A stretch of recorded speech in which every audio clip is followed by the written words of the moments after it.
My name is Vytenis. Think of V and tennis, like sport tennis. It's a Lithuanian name. We come across that strait what you have, not the island, from continental Europe. Big fans of Europe, but we're looking forward to actually expanding to UK as well. So let me start with a question before talking about ourselves, but what we have done since the amazing month of April 2020. Anybody remembers where you were, what you were doing then? We were opening our first park, actually. Not a good timing. Not a good timing, if you remember. So fast forward to today, we have building a fifth park now, a fifth country. And what it is, it's actually indoor family entertainment centers. Let me just quickly explain how we look at what we do. And let's start with the question as, how do we want our children to play? Yes. Is it something like this? If you're a parent, probably that's the last thing you want them to do. Yes. Not screen time. We get plenty of that. Doesn't matter what you do. Yeah. Is it something like this? You're like, no. I mean, that's past 19th century, 20th century. Maybe something like this. Yes, of course, we now have access to these amazing opportunities to entertain our kids in ways that we couldn't even think of a few decades ago. Yes, the attractions which we have access now to, really, really amazing. They're interactive, they're educational, they're inspirational, and why not to use them? Yes, especially if weather is foul outside. I don't want to make comments about British weather, but I was told that there's quite a bit of that happening here. But look, it's not about entertainment so much. The biggest thing what really happens there is friendships are being made. Because you know what? When you're at that age, you don't segregate kids, I like you, I don't like you. No, you take it, let's go play together.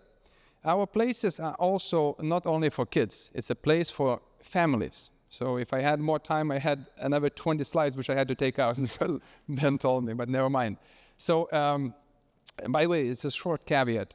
All these slides of real people who had visited our parks, and guess what? No AI was used to produce these slides, so that's also something of a rarity.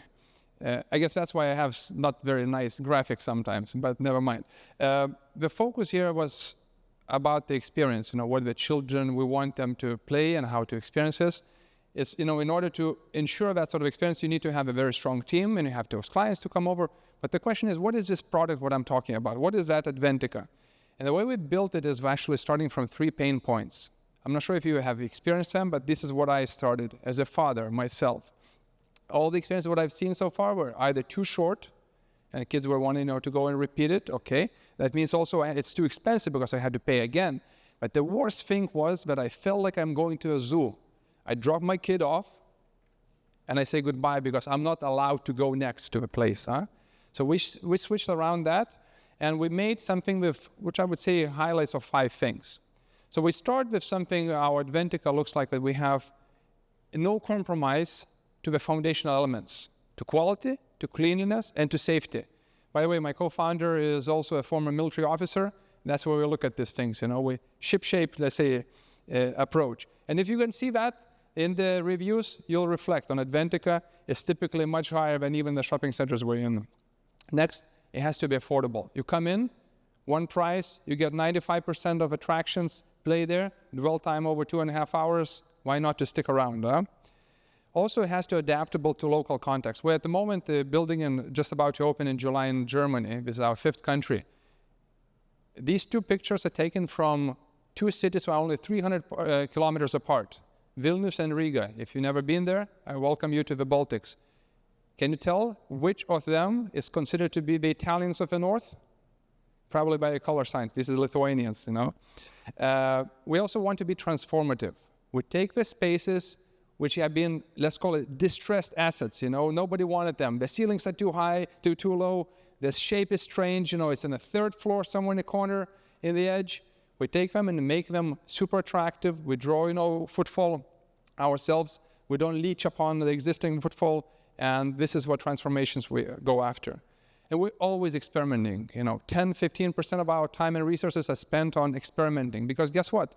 You think that you're building something for adults, they will treat it nicely. But then you build something for children, they're probably going to break it, even aluminum pipes, which you couldn't imagine. So it means you iterate and iterate until you get the best product possible. What we do, we design, we build, and we operate full stack. So for shopping centers, which we're looking for, it's actually, I think, the best deal because you get a full package and we're dealing with just one client. Yes, our portfolio is not only Adventica. We have a few other offshores. If you want, we can discuss about them as well. But the plans are to actually leave continental Europe also and come over to your beautiful island or islands and find locations here. If anybody is interested to talk, happy to do so. And I guess I'm under 4 minutes and under pressure, just about, yeah? So myself and my colleague Andrus is here. We're happy to talk, especially to the shopping centers or any other venues which you would find it interesting to have something like 20,000 square feet or more. And we're happy to say hello to you. Thank you.